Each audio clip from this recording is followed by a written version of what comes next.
The participation of women in crime has been growing at an alarming rate. Other statistics indicate that women are losing their femininity. I'll be back in a moment to talk about the death of modesty.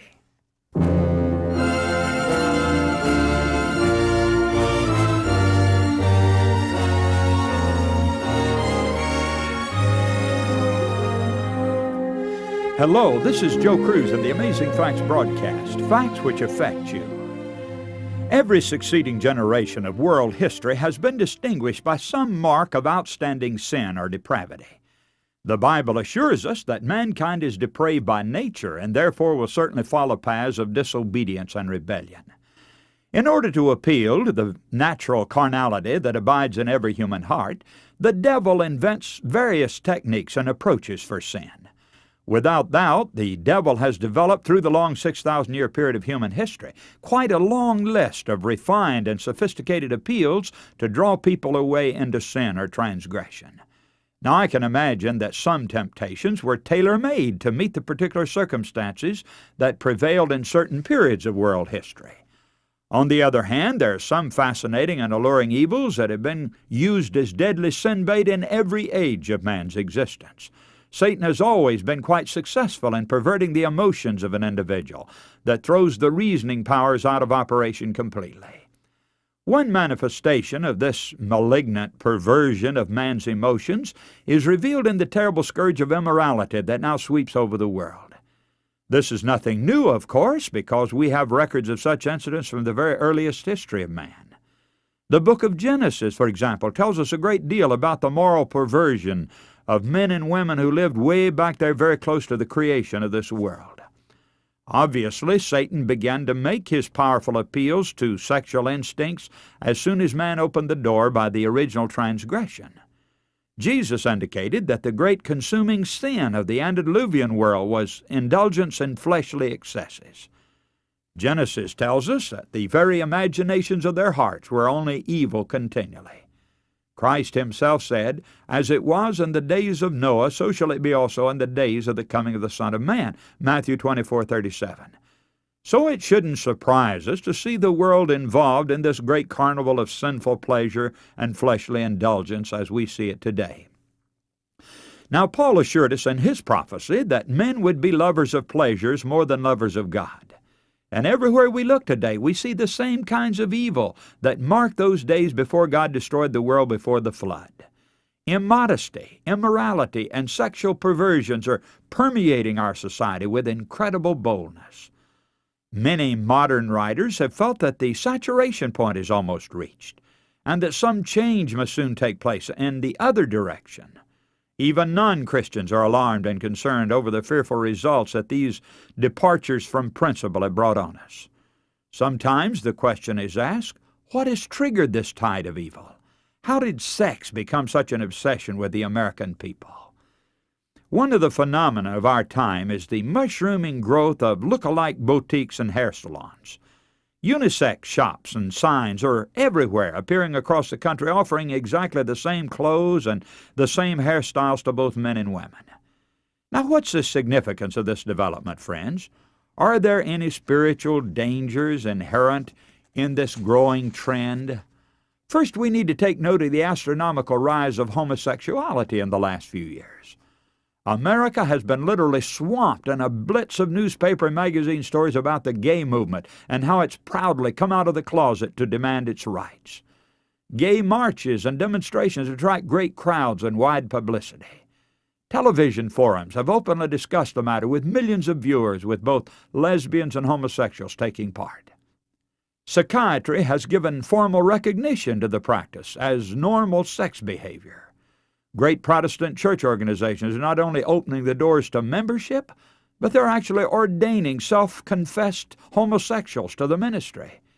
Churches have been established exclusively for the worship of homosexuals, and some marriages even have been performed between two persons of the same sex.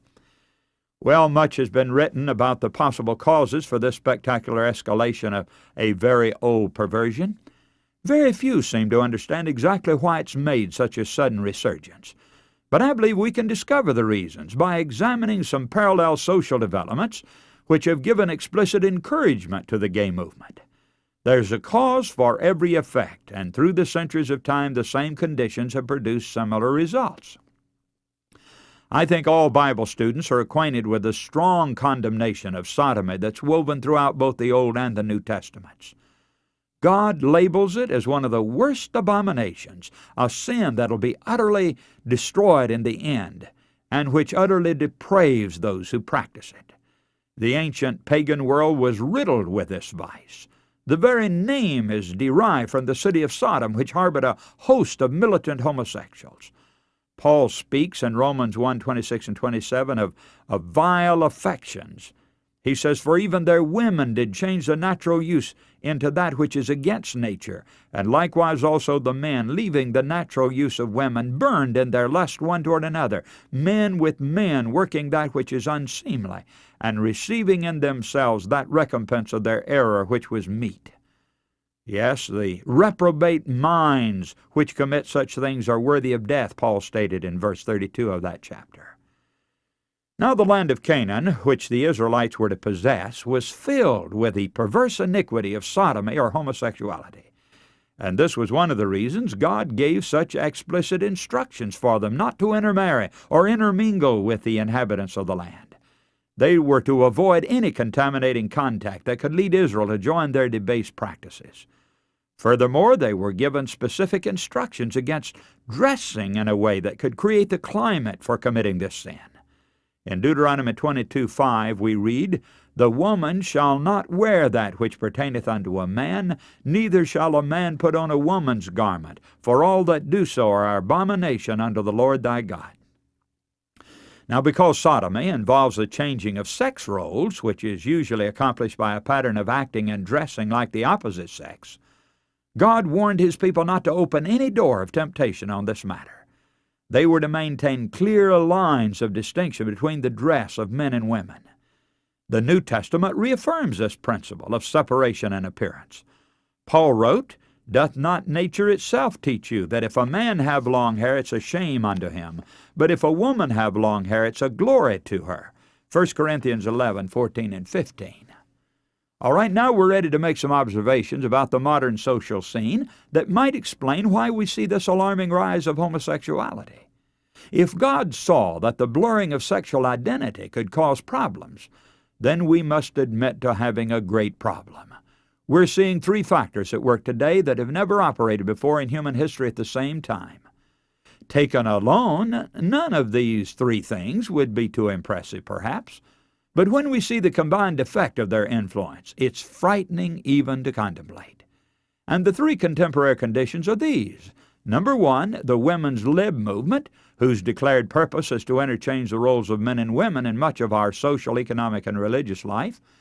And number two, the pantsuit fashion revolution that has led the majority of women to abandon the traditional feminine dress styles. And number three, the growing tendency of men to dress in frills with feminine hairstyles and accompanying demasculinization. Now, friends, this combination of related circumstances has probably been responsible for pushing thousands or even millions of borderline homosexuals over the line into perversion. Many of them only needed a little bit of psychotic confusion that these three movements thrust upon them. Dr. Charles Winnick, professor of sociology at the City University of New York, is one leading authority who feels that the current vogue for interchangeable clothing is leading us to ultimate disaster. In his provocative book, The New People, he delineates the numerous ways that unisex is desexualizing the American people. He believes that even the over 30 group has been critically affected by the radical changes around them, although they don't fully realize how it's happening. Dr. Winnick points out that even the staid businessmen are edging into patterned, pastel-hued shirts and pants. Men's departments are doing a brisk business in jewelry, scented grooming aids, hairpieces, manicures, face creams, and colognes. Hairnets and permanent waves are discreetly labeled with terms like trainers and hair processing. In his book, Dr. Winnick catalogs several hundred pages of items in our culture that have become neutralized and bland and consequently boring. For example, parents are giving more and more interchangeable names to their children, such as Kim, Chris, Leslie, Jean, Lee, and Dana. He believes that the blurring of masculine and feminine distinctions is leading our society into deep trouble because people can't cope with critical life situations until they're certain of their sexual identity. Unisex clothing is confusing them and creating serious emotional crises for many. Sociologist Winnick doesn't care how masculinity and femininity are defined as long as they're clearly defined. He says just about every combination of male and female role relationships can be healthy and effective except one in which roles are blurred. And he wrote that in Medical Opinion and Review, a magazine for physicians. Well, in view of the scriptural statements and in view of the increasing tendency to have women dress as near like the other sex as possible, what can we say concerning the modern situation? The effects of this defeminizing of the women of America is seen in many, many ways. In the last 10 years, there's been a large increase in the female crime rate. We always used to count on females committing 3% of the total crimes, but now it's up to 15 or 20%. In fact, it's been steadily increasing, according to the FBI reports out of Washington, D.C. And many authorities believe that the unisex avalanche has really encouraged the participation of women in more masculine activities such as crime. It's now almost unusual to meet a woman in the supermarket who's wearing a dress. The Bible seems to recognize that dress holds a tremendous power for good or evil, because in 1 Timothy 2:9 we read this, "In like manner also that women adorn themselves in modest apparel, with shamefacedness and sobriety, not with broided hair or gold or pearls or costly array, but which becometh women professing godliness with good works." Now here we find not only the immodesty condemned, but also the wearing of gold and pearls and artificial adornment.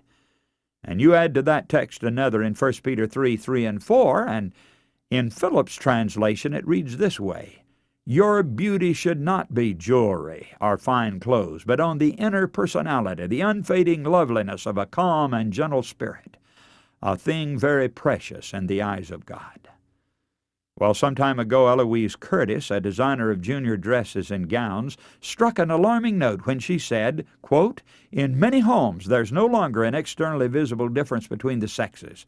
A woman donning pants subconsciously dons a few masculine characteristics in her approach to her own baby. The baby, seeing nothing but pants around, becomes confused as to where his mother begins and his father leaves off." End of quotation.